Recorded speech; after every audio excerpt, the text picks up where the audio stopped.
Hi friends, ఈరోజు ఏదో రొయ్యలు తినాలనిపించింది. అందుకనే మార్కెట్కి పోయి రొయ్యలు చేపలు రెండు తీసుకుందాం అనుకున్నా, కానీ ఆలిందంగా ఈ వాన సావ కొట్టింది. సరేలే అని 1 కిలో రొయ్యలు తీసుకున్నా.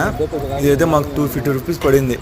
ఆమె చూడండి ఎంత బాగా క్లీన్ చేస్తుందో, సపా సపా సపా అని. జస్ట్ 10 నిమిషాల్లో అన్నీ క్లీన్ చేసేసి ఇచ్చేసింది. ఆ తర్వాత స్టార్ట్ అయింది. ఫుల్ వాన పడింది. చూడండి, ఆల్రెడీ మీకు వీడియోలోనే కనిపిస్తుంది వాన. ఆ తర్వాత ఇంటికి వచ్చేసి కొంచెం ఫ్రెష్ అయిపోయి మళ్ళీ మ్యాగీ తినాలనిపించింది. అందుకనే మ్యాగీ చేసుకున్నా. చూడండి, వాన అయితే ఉద్దవాల మంచి దిగింది అట్లే మామూలుగా వల్ల. ఈ అడ్రస్ మీకు తెలిసింటే కామెంట్ చేయండి ఎక్కడో.